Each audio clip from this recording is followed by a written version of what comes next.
ষষ্ঠ শ্রেণীতে পড়ছো, এরপর সপ্তম শ্রেণীতে পড়বা, এরপর অষ্টম শ্রেণীতে পড়বা। তো তুমি কিন্তু প্রতি বছর একটা চেঞ্জ হচ্ছে। তোমার পরিবর্তন হচ্ছে। একটু ভাবো করে নাও। এবছর তোমাকে যদি কেউ প্রশ্ন করে তুমি কোন ক্লাসে পড়ো? তুমি বললা ষষ্ঠ শ্রেণীতে। ঠিক তোমাকে আবার যখন আগামী বছর প্রশ্ন করবে তুমি কোন ক্লাসে পড়ো? তুমি বললো সপ্তম শ্রেণীতে। তো এভাবে তুমি ঘুরতেছো। এই ঘোরাটা হচ্ছে তোমার জন্য একটা ভবঘুরে। অর্থাৎ আজকে একরকম কালকে একরকম ছিন্ন ছাড়া জীবন। তো এই ভবঘুরের সংখ্যাটাই হচ্ছে চলক। চলকের ৩ টি বৈশিষ্ট্য হচ্ছে সেটা হচ্ছে চলক এমন একটি প্রতীক যার মানের পরিবর্তন হয়। যেমন এবছর যদি তুমি ক্লাস 6 এ পড়ো আগামী বছর 7 হবে। তাহলে তোমার ক্লাসটাকে যদি আমরা চলক ধরি এবছর 6 আগামী বছর 7 তারপরের বছর 8 এবং তারপরের বছর 9 এভাবে হবে। দেন হচ্ছে চলকের মান নির্দেশনা। চলক কখনো নির্দিষ্ট হয় না। যেমন তুমি যদি কিছু করতে হয় তোমার মান যদি আজকে x যদি অন হয় আরেকজনের x = 2 হতে পারে, আরেকজনের 10 ও হতে পারে এভাবে। চলক বিভিন্ন মান ধারণ করতে পারে। চলক সবসময় বিভিন্ন মান ধারণ করে।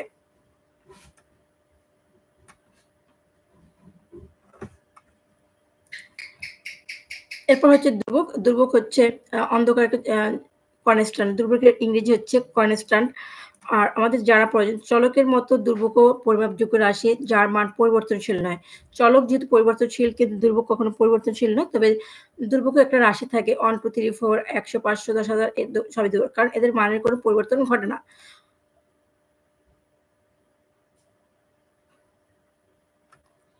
এরপর একটা দেখে নিই আমরা প্রক্রিয়া চিহ্ন। যেহেতু আমরা এতদিন গণিত পড়ে আসছি সেখানে আমরা বলেছি যোগ, বিয়োগ, ভাগ চিহ্ন।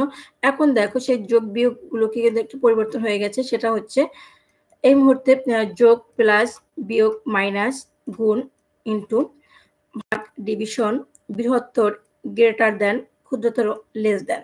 আমরা এই ইংরেজি নামগুলো দেখলাম। আবার আমি বলছি যোগ, প্লাস, বিয়োগ, মাইনাস, গুণ, ইনটু বা ডট, ভাগ, ডিভিশন, বৃহত্তর, গ্রেটার দ্যান, ক্ষুদ্রতর, লেস দ্যান। আমরা এই প্রক্রিয়া চিহ্নগুলো দেখলাম। এতটুকুর ভিতরে কারো কোনো সমস্যা থাকলে বলো যে কারো কোনো সমস্যা আছে কিনা।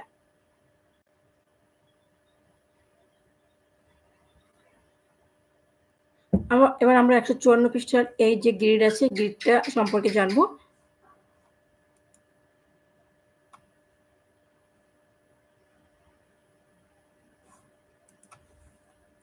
এখানে দেখো একটা গ্রিড আছে সেই গ্রিডটা হচ্ছে ক্রমিক নম্বর। প্রথমে এই একটা গ্রিড দেন হচ্ছে এই একটা গ্রিড এবং একটা গ্রিড।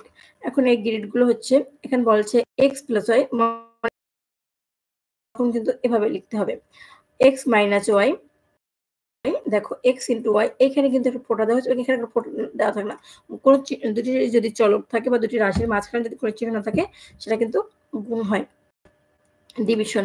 ডিভিশন বা ভাগ যেটা আমরা বলে থাকি x ভাগ y বা x বাই বায়ু বলে থাকি আমরা আসলে কথার প্রসঙ্গে বায়ু বলে থাকি x ইন্টু 5 দেখো x গুণন 5 অথবা x ডট 5x কিন্তু x5 লেখা হয় না কারণ ইনটু বা গুণের ক্ষেত্রে প্রথমে সংখ্যা প্রতীকে পরে অক্ষর প্রতীক লেখা হয়। এই লাইনটা মনে রাখবা কোনো অক্ষর আগে সংখ্যা প্রতীক পরে অক্ষর প্রতীক লেখা হয়। হ্যাঁ, কোন জায়গা দিয়ে বোঝো না একটু বলো। কোন লাইনটা বোঝো না একটু বলো যে এত পৃষ্ঠার এই লাইনটা বুঝি নাই।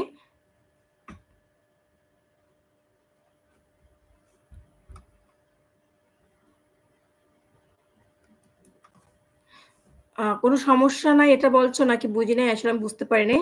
যদি কোনো সমস্যা থাকে তাহলে লাইনটা বলো আর যদি বুঝতে পারো তাহলে ইয়েস লিখো। দেখো x ইন্টু 5 আর দেখো x গুণন 5 তারপর হচ্ছে x ডট 5 একটু খেয়াল করো এবং 5x মূলত x5 হওয়া উচিত ছিল কিন্তু 5x কেন লেখা হলো না কারণ আমাদের সবসময় মনে রাখতে হবে ইনটু বা গুণের ক্ষেত্রে প্রথমে সংখ্যা প্রতীক এবং পরে অক্ষর প্রতীক ব্যবহার করা হয়। x এর চেয়ে বড় x is greater than y এবং x y এর চেয়ে ছোট x is less than y। এই পৃষ্ঠায় 154 পৃষ্ঠার এই গ্রিডে কার কোনো সমস্যা থাকলে আমাকে বলো। আচ্ছা এইটা আবার বলো ওকে। একটু দেখো এখানে বলা হয়েছে দেখো x প্লাস y প্লাস মানে যোগ চিহ্ন যে এই যে চিহ্নটা দেখছিলাম প্রক্রিয়া চিহ্ন এখানে দেখো প্লাস মানে কি যোগ আর একটা হচ্ছে মাইনাস বিয়োগ মানে মাইনাস গুণ হচ্ছে ইনটু বা ডট ভাগ হচ্ছে ডিভিশন বৃহত্তর যেটা বড় এবং ক্ষুদ্রতর যেটা ছোট। এখন এই চিহ্ন থেকে যদি তোমাকে বলা হয় x প্লাস y, তাহলে কিন্তু x প্লাস y যখন কেউ মুখে বলবে, রিডিং বলবে, তখন এভাবে বলে। কিন্তু যখন তুমি লিখবা x প্লাস y, আবার যদি তোমাকে বলা হয় x মাইনাস y, তাহলে মাইনাস চিহ্ন হবে। যদি বলা হয় x ইনটু y, ইনটু মানে হচ্ছে গুণ, আমরা ইনটুকে ডটও বলে থাকি, তখন লিখবে x গুণন 5 অথবা x ডট 5। এই যে মাঝখানে একটা ফোঁটা আছে এটা, অথবা 5x, এতটুকু ঠিক আছে। দেখো 5x, এখানে এক্সটা আগে কেন হলো না, x5 লেখা হয় না, কারণ গুণের ক্ষেত্রে সংখ্যা প্রতীক আগে আর অক্ষর প্রতীক পরে ব্যবহার করা হয়। এখানে 5 হচ্ছে সংখ্যা প্রতীক আর x হচ্ছে অক্ষর প্রতীক। আর যেহেতু x অক্ষর প্রতীক হওয়া সত্ত্বেও, কারণ x একটা চলক, সে চলক, সেজন্য আগে লিখতে হয় না, চলক পরে লিখতে হয়, অক্ষর সহগের পরে।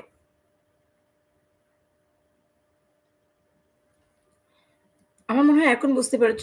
এরপর যদি বলা হয় x y এর চেয়ে বড়, বড় চিহ্ন হলে গ্রেটার দ্যান আর ছোট চিহ্ন হলে লেস দ্যান।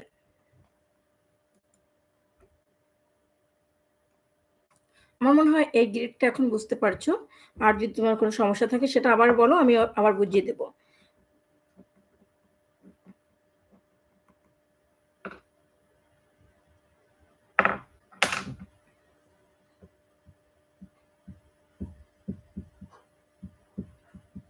এতটুকুর ভিতরে কার কোনো সমস্যা আছে কিনা?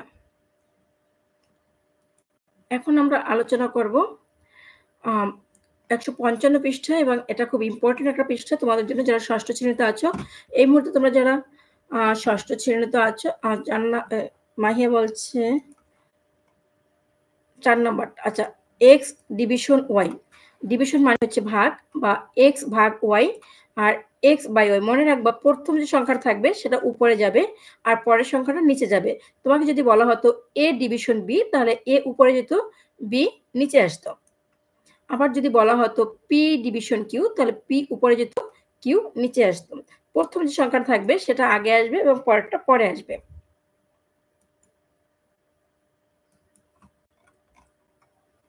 এবার আমরা দেখব ১৫৫ পৃষ্ঠা। দেখো, বীজগণিতের রাশি, পদ ও সহগ। আচ্ছা, বীজগণিতের রাশি, পদ এবং সহগ সম্পর্কে এখন আমরা জানবো। আমরা এই মুহূর্তে বীজগণিতে কিছুটা হলো আস্তে আস্তে করে এগিয়ে যাচ্ছি। সংখ্যার গল্পে অঙ্ক বা সংখ্যা সমন্বয়ে অসংখ্য গাণিতিক সম্পর্ক তৈরি করেছ ইত্যাদি অঙ্ক বা সংখ্যা দিয়ে তৈরি হয়েছে। লক্ষ্য করে দেখো, অঙ্ক বা সংখ্যাগুলোর মাঝখানে এই চিহ্নগুলো আমরা ব্যবহার করে থাকি। ইত্যাদি প্রক্রিয়ার চিহ্ন ব্যবহার করে গাণিতিক সম্পর্ক তৈরি করা হয়। আচ্ছা, তোমাকে যদি কেউ প্রশ্ন করে প্লাস, মাইনাস, ইনটু, ভাগ, এই চিহ্নগুলো কেন ব্যবহার করা হয়? এই চিহ্নগুলো ব্যবহার করে আমাদের ভিতরে একটা গাণিতিক সম্পর্ক তৈরি করা হয়। একইভাবে বীজগণিত প্রক্রিয়ার চিহ্ন, সংখ্যা, প্রতীক বা চলক, ধ্রুবক ইত্যাদি ব্যবহার করে এক ধরনের রাশি তৈরি করা হয়। তা রাশি তৈরি করতে কি কি লাগে? প্রক্রিয়া চিহ্ন, সংখ্যাসূচক, প্রতীক বা চলক, ধ্রুবক ইত্যাদি। আমরা ইতিমধ্যে প্রক্রিয়া চিহ্ন জেনেছি, সংখ্যা, প্রতীক জেনেছি, ধ্রুবক জেনেছি, চলকও জেনেছি। প্রক্রিয়া চিহ্ন হচ্ছে যোগ, বিয়োগ, ভাগ, গুণ, প্লাস, মাইনাস, ইনটু, ডিভিশন। সংখ্যাসূচক হচ্ছে 0 থেকে 10, 9 থেকে 1 থেকে 0 পর্যন্ত। আর প্রতীক বা চলক হচ্ছে আমরা যেটা জানি পরিবর্তনশীল, আর ধ্রুবক হচ্ছে একটি সংখ্যা যেটা কখনো পরিবর্তন হয় না। এই যা বীজগণিতিক রাশি, আর এগুলোকে মিলিয়ে হচ্ছে বীজগণিতিক রাশি। এবং আমরা আরো জেনেছি এই চিহ্নগুলো দ্বারা আমরা বীজগণিতিক প্রক্রিয়া চিহ্ন তৈরি করা হয়। একটি কথা অবশ্যই মনে রাখতে হবে, বীজগণিতিক রাশিতে অবশ্যই এক বা একাধিক চলক থাকতে হবে। বীজগণিত যদি রাশি থাকে অবশ্যই এক বা একাধিক চলক থাকবে। যেমন এই একটা সংখ্যা, এখানে 2x + 5, এখানে কিন্তু এই যে x চলক। দেখো, এই যে 2x + 5 এর রাশিটিতে x চলক।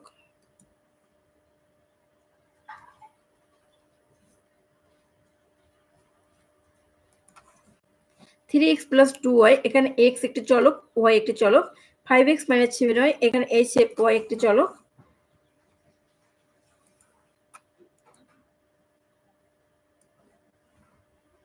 দেখো, আমি এখানে চলকগুলো তোমাদের একটু আইডেন্টিফাই করে দিচ্ছি।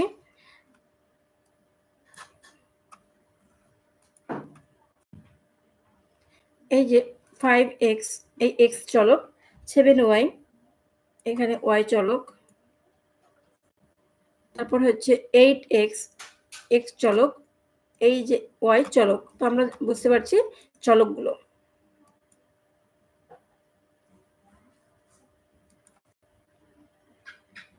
একাধিক চলক ব্যবহার করে কমপক্ষে ১০ টি বেতন রাশি তৈরি করে খাতায় লেখো। তারপর পরস্পর খাতা এবার তোমাদের যে বন্ধু আছে বন্ধুর সাথে এটা জোড়ায় কাজ বা দলীয় কাজ না। দলীয় তোমাদের কাজ কিন্তু ৩ ধরনের হয়ে থাকে। একক কাজ, জোড়ায় কাজ, দলীয় কাজ। তো দলীয় কাজ জোড়া কি করবো? তোমরা এই ধরনের এই যে উপরের সংখ্যাগুলো আছে এইরকম করে তোমরা ১০ টার মতো সংখ্যা লিখে নিবা। এবার তোমাদেরকে এই জিনিসটা করতে হবে। তোমার বয়স তুমি জানো, তোমার মায়ের বয়স তোমার বয়সের ৪ গুণ থেকে ২ বছর বেশি। আচ্ছা ব্যাপারটা কেমন হলো? হ্যাঁ, এগুলো চলক। আচ্ছা দেখো তোমার বয়স তুমি জানো। আচ্ছা তোমার বয়স এই মুহূর্তে কত? মনে করো তোমার বয়স ১১ বছর। তা এখন এই ১১ বছর এটা তো বলা যাবে না। তোমার মায়ের বয়স তোমার বয়সের ৪ গুণ থেকে ২ বেশি। আচ্ছা মনে করি আমার বয়স X বছর বা তোমার বয়স X বছর। তোমার মায়ের বয়স ৪ গুণ তাহলে কি হতে হবে 4x।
দেখো তাহলে আমরা যেখানে ছিলাম সেটা হচ্ছে আমরা এটা তোমার বয়স তুমি জানো, তোমার মায়ের বয়স তোমার বয়স অপেক্ষা ৪ গুণ বেশি।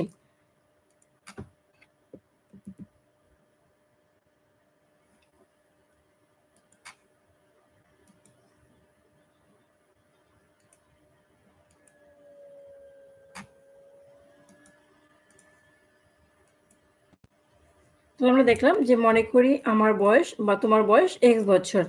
মায়ের বয়স 4x বছর। যেহেতু ৪ গুণ x * 4 ৪ বছর। শর্তমতে মায়ের বয়স কত হবে?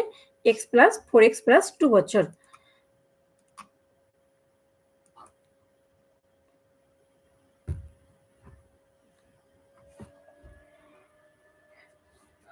তো আমরা এই মুহূর্তে দেখলাম যে মায়ের বয়স X বছর আর কিভাবে হলো এটা আমরা দেখলাম। এবার আমরা একটু ব্যাখ্যাটা আলোচনা করি।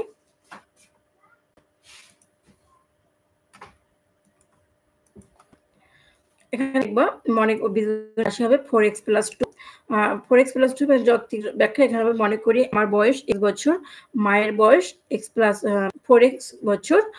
4x মনে করি আমার বয়স x বছর, মায়ের বয়স আমার বয়সের 4 গুণ থেকে 2 বছর বেশি, অতএব 4x + 2 বছর। এই তো ১ কেজি চালের মূল্য ১ কেজি ডালের মূল্য অপেক্ষা ৩০ টাকা বেশি। ১ কেজি চালের দাম ১ কেজি ডালের দামের চেয়ে ৩০ টাকা বেশি। তাহলে ডালের দামের চেয়ে ১ কেজি চালের মূল্য ১ কেজি ডালের মূল্য অপেক্ষা ৩০ টাকা কম। তো ৩০ টাকা কম হচ্ছে চালের মূল্য। আর চালের চেয়ে ডালের মূল্য ৩০ টাকা বেশি। এখানে তুমি ২ টা ধরতে পারো। চালের দামও ধরতে পারো, ডালের দামও ধরতে পারো। যদি তুমি চালের দাম ধরো, চালের মূল্য ধরো তাহলে হবে X টাকা। চালের চেয়ে কিন্তু ডালের দাম বেশি। তাহলে লিখবা ১ কেজি চাল মনে করি ১ কেজি চালের দাম X টাকা। ১ কেজি ডালের দাম X প্লাস ৩০ টাকা। ব্যাখ্যা হচ্ছে কারণ হচ্ছে এখানে বলা হয়েছে ১ কেজি চালের মূল্য ১ কেজি ডালের মূল্য অপেক্ষা ৩০ টাকা বেশি। তার মানে এখানে বেশি যেটা সেটার সাথে ৩০ যোগ হবে। মনে করি ১ কেজি চালের মূল্য X টাকা। ১ কেজি ডালের মূল্য X প্লাস ৩০ টাকা। ৩০ টাকা। আবার হতে পারে মনে করি ১ কেজি ডালের মূল্য X টাকা। ১ কেজি চালের মূল্য X মাইনাস ৩০ টাকা। হ্যাঁ, আইমন ওয়ালাইকুম আসসালাম। আমি যখন এটা তোমাদের শেয়ার করি, স্ক্রিনটা যখন আমি বইটার কাছে যাই, বইটা উল্টাই, তখন একটু ব্ল্যাক হয় এবং তারপরে আবার ঠিক হয়ে আসে। একটু ধৈর্য ধরে থাকবা।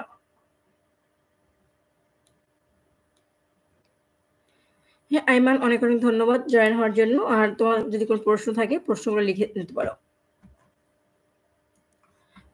এরপর হচ্ছে শিলার বর্তমান বয়স।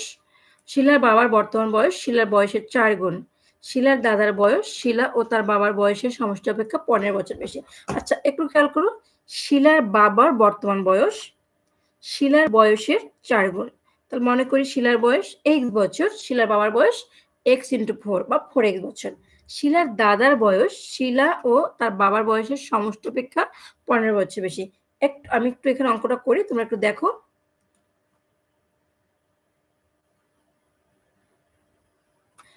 আসসালামু আলাইকুম। ওয়ালাইকুম আসসালাম। দেখি এখানে কে, কে আছো? তোমরা যারাই থাকবে একটু নামটা লিখে দিবা, হ্যাঁ? কারণ আমি তো নাম ছাড়া বুঝতে পারি না। তো এখানে যারা ছিলে ওদের সাথে আমার কথা হয়েছে। এখন আছো আম ফাবি আইমান আছো, তারপর হচ্ছে সাবা মেবি। হ্যাঁ, ৮ম শ্রেণীর লাইভ করব আগামী সপ্তাহ থেকে। আজকে তো শনিবার, আর রবিবার থেকে করব। তো আমি আগামীকালকে আমি একটা রুটিন দিয়ে দেব। সেই রুটিন অনুযায়ী প্রতিদিন লাইভ ক্লাস চলবে। আর তোমাদের লাইভ ক্লাস আমার অলরেডি লাইভ দেওয়া আছে। কয়েকটা লাইভ করা হয়েছিল। সেখান থেকে দেখে নিতে পারো এবং তুমি কোন সাবজেক্টে কোন টপিকস এর উপরে ক্লাস পেতে চাও সেটা একটু কমেন্ট বক্সে জানাবা। ঠিক আছে? সাবা তুমি কমেন্ট বক্সে জানালে আমি আ সুবিধা হবে দেওয়ার জন্য তোমার কোন সাবজেক্টের এবং কোন টপিকস এর সমস্যা আছে সেটার জন্য। আশা করি বুঝতে পেরেছ। আর থাকো এখন সাথে। বুঝতে পারবা নিশ্চয়ই।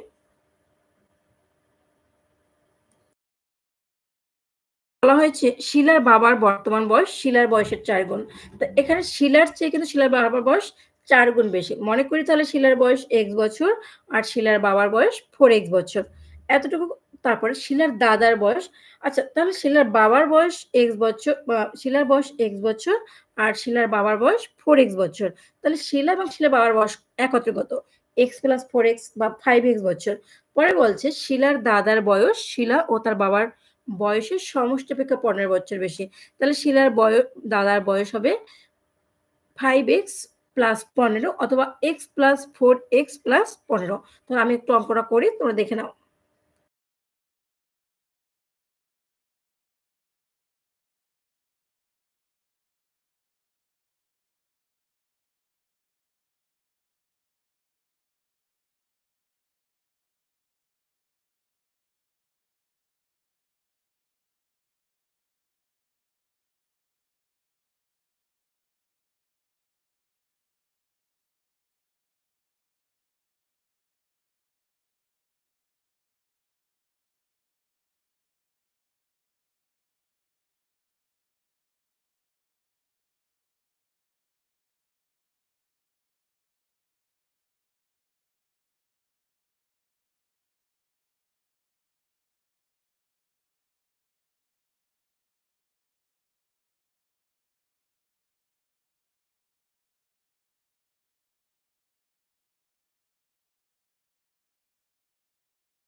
আচ্ছা, এবার আমরা একটু দেখে নিই তাহলে এই অঙ্কটা একটু দেখে নিই। তোমরা যারা আছো আমার সাথে অঙ্কটা একটু দেখে নেই। অঙ্কটা আমার কি ছিল? শিলার বাবার বর্তমান বয়স শিলার বয়সের ৪ গুণ, শিলার দাদার বয়স শিলা ও তার বাবার বয়সের সমষ্টি অপেক্ষা ১৫ বছর বেশি। তাহলে চলো আমরা অঙ্কটা একটু দেখি।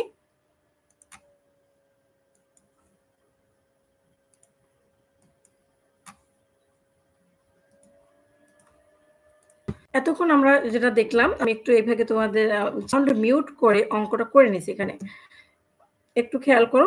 এখানে বলা হয়েছে শিলার বয়স একটু ভালো করে লিখে নেই। একটু বড় করে দেই। আচ্ছা, এবার দেখো মনে করি শিলার বয়স x বছর। শিলার বাবার বয়স হবে ৪ গুণ যেহেতু 4x বছর। শর্ত মতে শিলার দাদার বয়স শিলার বাবা ও শিলার বয়স অপেক্ষা ১৫ বছর বেশি। এই যে ১৫ বছর বেশি।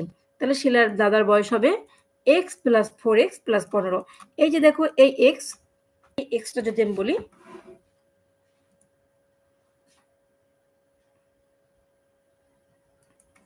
এই যে এখানে এই x টা হচ্ছে শিলার বয়স আর এই যে 4x এটা হচ্ছে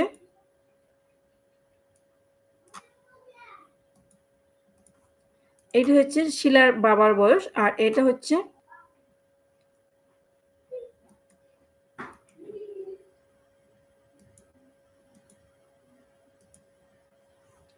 এটা হচ্ছে দেখো এটা হচ্ছে শিলার বয়স, এটা শিলার বাবার বয়স আর বলছে তাদের দুজনের বয়সের অপেক্ষা ১৫ বছর বেশি। আর এই বছর এটা হচ্ছে এমনিতেই একটা ডিফারেন্স যেটা ১৫ বছর বেশি। তাহলে শিলার দাদার বয়স হবে এই যে শিলার বয়স আর এই যে শিলার বাবার বয়স। দেখো শিলার বয়স এবং শিলার বাবার বয়স তার চেয়ে ১৫ বছর বেশি। তো শিলা x প্লাস 4x সমান কত হয় 5x 5x প্লাস ১৫ বছর। তাহলে শিলার বাবার বয়স এবং শিলার বয়সের সমষ্টি হবে 5x প্লাস 16 বছর।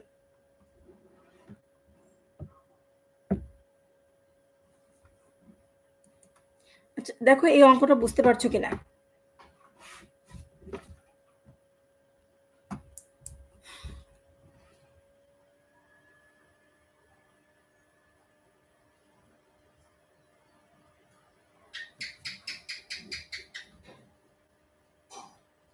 আমার মনে হয় এই অঙ্কটা বুঝতে পারছো। যদি কোনো সমস্যা থাকে একটু বলো যে আমি এখান থেকে বুঝিনি, কোনখান থেকে বুঝো না সেটা আমাকে দেখাও।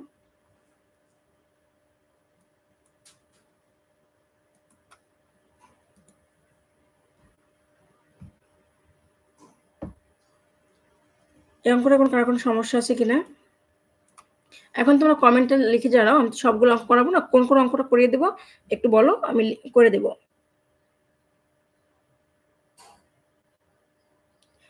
এখন এই ১৪৯ থেকে শুরু করে ১৫৪ পৃষ্ঠা পর্যন্ত আমি যতটুকু দেখলাম বা এরপরে আছে এই দেখো এইখানে ১৫৬ পৃষ্ঠা, ১৫৭ পৃষ্ঠা, ১৫৮ পৃষ্ঠা, ১৫৭ পৃষ্ঠা পর্যন্ত।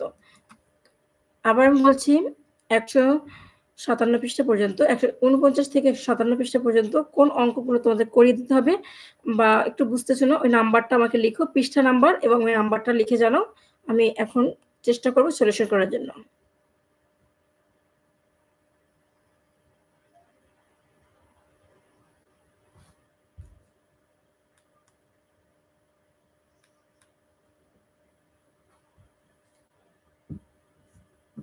সবাই বুঝতে পারছো কিনা একটু জানাও। আচ্ছা ১৪৯ থেকে শুরু করে ১৫৭ পৃষ্ঠা পর্যন্ত এখানে যার যে সমস্যা আছে সমস্যাটা একটু জানাও। আমি নাম্বারটা লিখে দাও কমেন্ট বক্সে কে কোন অঙ্কটা সলিউশন চাচ্ছ এই অধ্যায়ের। আমি চেষ্টা করব এখন তোমাদেরকে এভাবে লিখে সলিউশন করে দেওয়ার জন্য। আমি ওয়েট করছি তোমাদের সাথে। নির্ভয়ে বলতে পারো।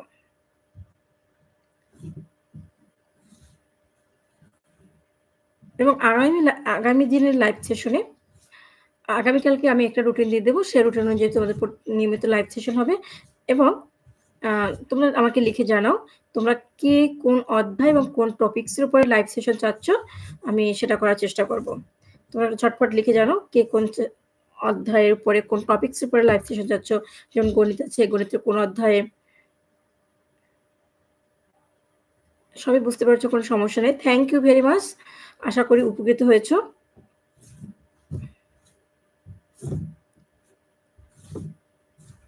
এই অধ্যায় সম্পর্কে তোমাদের যদি কোনো কোয়েশ্চেন থাকে সেটাও লিখতে পারো।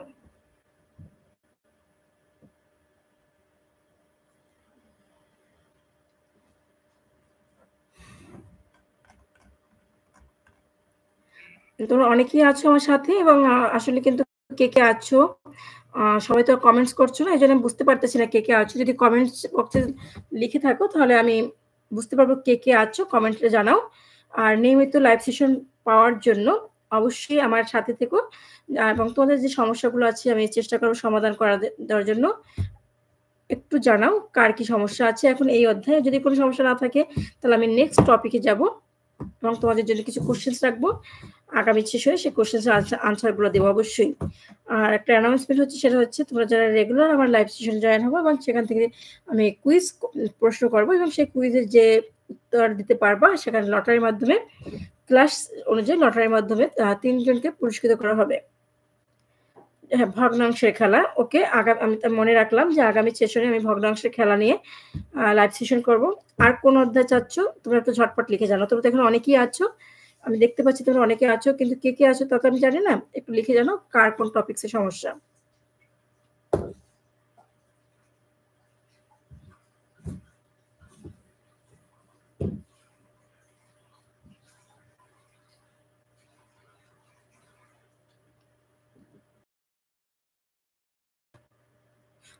আর তোমার যদি তোমরা চাইলে কিন্তু এখান থেকে আবার দিতে পারবা যদি কোনো সমস্যা থাকে, এবং তোমাদের যদি কোনো কোশ্চেন থাকে সেটা কমেন্টে অবশ্যই লিখে জানাবা। আচ্ছা ঠিক আছে, দেখে তোমরা তোমাদের সমস্যা থাকো এবং আমি তোমাদের বাকি অংশটুকু একটু দেখে আসি।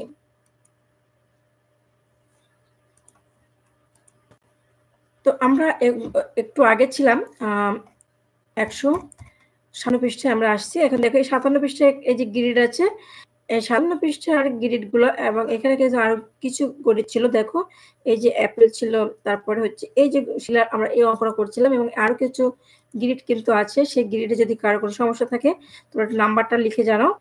যেমন এখানে একটা অ্যাপেল আছে, প্রতিটি বাক্সে 50টা আপেল থাকলে মোট আপেল সংখ্যা কত? মনে করি আপেল সংখ্যা টি। হ্যাঁ, সরি, প্রতিটি বাক্সে 50টি করে আপেল আছে। আপেল থাকলে মোট আপেল সংখ্যা কত? আপেলের সংখ্যা বের করতে বলছে। তাহলে মনে করি আপেলের সংখ্যা টি। তাহলে একটি বাক্সে কয়টা করে আপেল থাকে? 50টি। 50/x। কোনো এক মহাসড়কে বাসের প্রতি ঘন্টায় বেগ ট্রাকের বেগের চেয়ে 12 কিলোমিটার বেশি। তাহলে ট্রাক, এটাকে সংখ্যা লেখো। বাসের বেগ বলতে বোঝায় বাস প্রত্যেক ঘন্টায় চলে। হ্যাঁ, দৈর্ঘ্যমাপী। ওকে, ভগ্নাংশের খেলা এবং দৈর্ঘ্যমাপী 2টা অধ্যায় পাইলাম। আমরা 2টা অধ্যায় 2 সেশনে অবশ্যই সম্পূর্ণ করার চেষ্টা করব এবং তোমরা অবশ্যই থাকবে আমার সাথে। তারপর আমি দেখো এটা একটু দেখাই। কোন এক মহাসড়কে বাসের প্রতি ঘন্টায় বেগ ট্রাকের বেগের চেয়ে 12 কিলোমিটার বেশি। অর্থাৎ বাসের চেয়ে ট্রাক চলে ঘন্টায় 12 কিলোমিটার। তাহলে কত হবে? মনে করি বাসের বেগ x কিলোমিটার, ট্রাকের বেগ x + 12। আবার এরকম হতে পারে, মনে করি ট্রাকের বেগ x কিলোমিটার, বাসের বেগ x - 12। একটি সংখ্যার 4 গুণ থেকে অপর একটি সংখ্যার 3 গুণ বিয়োগ করো। মনে করি সংখ্যাটি x, সংখ্যাটি 4 গুণ 4x। অপর একটি সংখ্যা y, সংখ্যাটির 3 গুণ 3y, সংখ্যাটির বিয়োগ 4x - 3y। দেন হচ্ছে 10টি খাতা ও 10টি খাতা, 5টি কলম ও 3টি পেন্সিলের মোট দাম কত? দেখো 10টি খাতা, একটি খাতার দাম x টাকা, 10টি খাতার দাম 10x টাকা। একটি কলমের দাম y টাকা, 5টি কলমের দাম 5y টাকা। একটি পেন্সিলের দাম z টাকা, 3টি পেন্সিলের দাম 3z টাকা। অতএব এখন যদি বলা হয় মোট দাম কত, লিখবা 10x, 10টি খাতা মানে 10x, 5টি কলম 5y, 3টি পেন্সিল 3z, মোট 10x + 5y + 3z।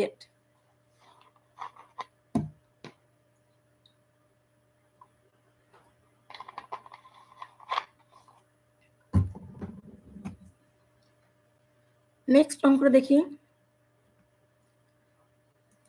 আমেনার কাছে কিছু চকলেট আছে। লিয়ানার কাছে ৫টি বেশি আছে। লিটনের কাছে ৬০টি চকলেট। ৩ জনের কাছে মোট কতটি চকলেট আছে? আমিনার কাছে কিছু চকলেট আছে আমি জানি না আমিনার কাছে কতটি চকলেট আছে। তাহলে লিখতে হবে ১ম এ মনে করি আমিনার কাছে X টি চকলেট আছে। লিয়ানার কাছে আমিনার চেয়ে ৫ টি বেশি। অতএব লিয়ানার কাছে আছে X + 5। লিটনের কাছে আছে ৬০ টি চকলেট। তাহলে লিটনের কাছে আছে ৬০ টি চকলেট। ৩ জনের মোট কত চকলেট আছে? এভাবে লিখতে হবে। মনে করি আমিনার কাছে আছে X টি, লিয়ানার কাছে আছে ৫ টি বেশি X + 5, লিটনের কাছে আছে ৬০ টি। ৩ জনের কাছে মোট চকলেট আছে X + 5 + 7। ৩ জনের কাছে মোট চকলেট আছে 2X + ১২ টি।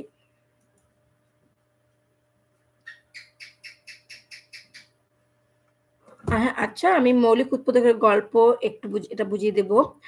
তারপরে হচ্ছে দৈর্ঘ্যমাপী ভগ্নাংশের খেলা আমি নোট করে রাখলাম এবং এটা আমি বুঝিয়ে দেব।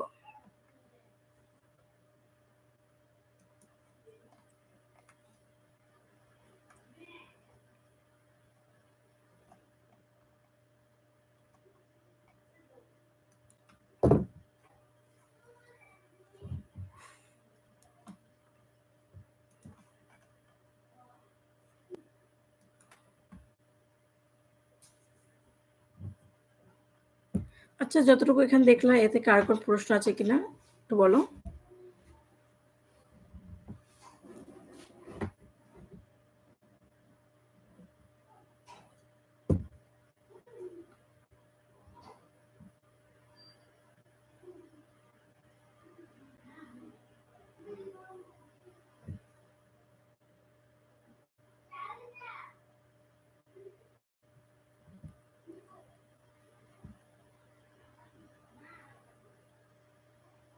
কারো কোনো সমস্যা নেই। অনেক, অনেক ধন্যবাদ এবং আশা করি তোমরা এবার বুঝতে পারবা।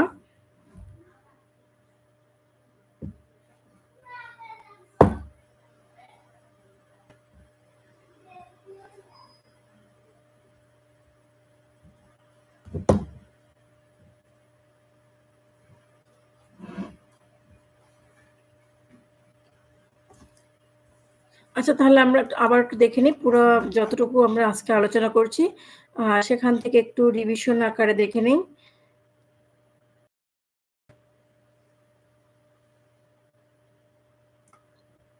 আমরা ছিলাম এখান থেকে শুরু করি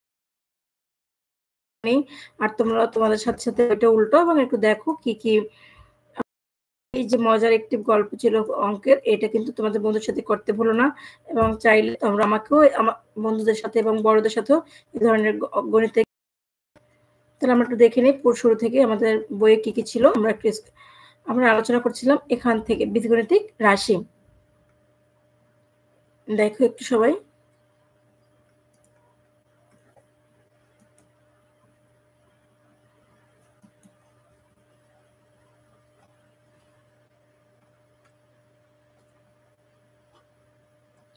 এই যে গেমসটা ছিল এটা কিন্তু খুব মজার এবং ইন্টারেস্টিং একটা গেমস ছিল।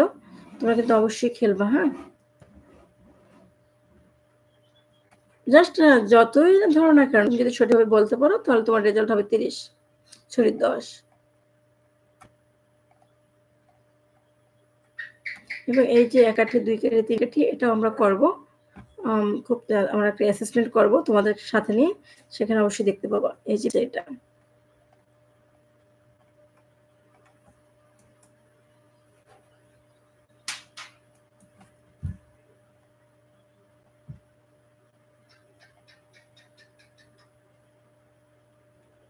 এখানে কিছু কোয়েশ্চেনস আছে সেই কোয়েশ্চেনগুলো একটু দেখে নিই।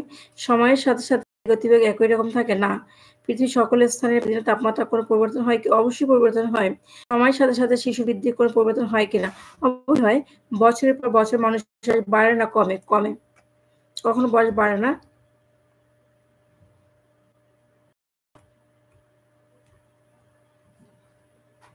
এই লাইনটি মনে রাখবা চলকের মান এর স্থান সময়ের সাথে, সাথে পরিবর্তনশীল।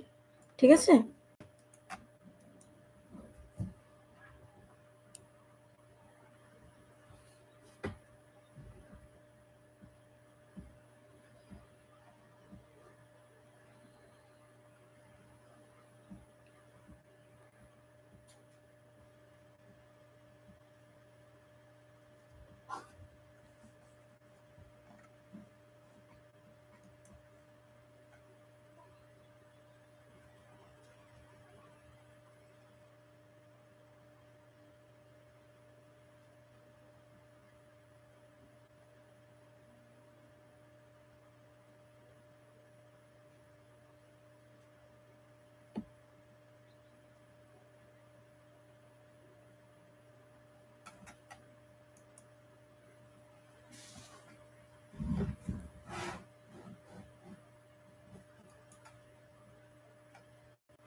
এই ছকটা কিন্তু খুব মনোযোগ দিয়ে দেখতে হবে এবং শুনতে হবে।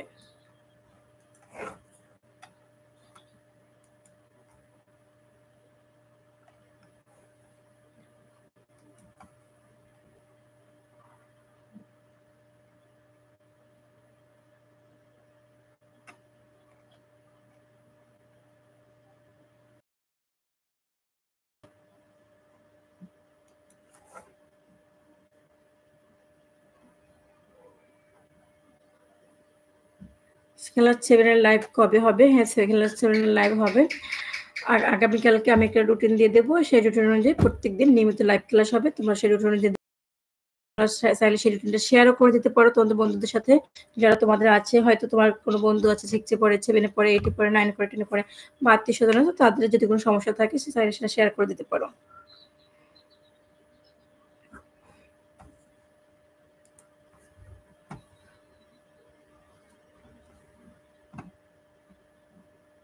তো ঠিক আছে।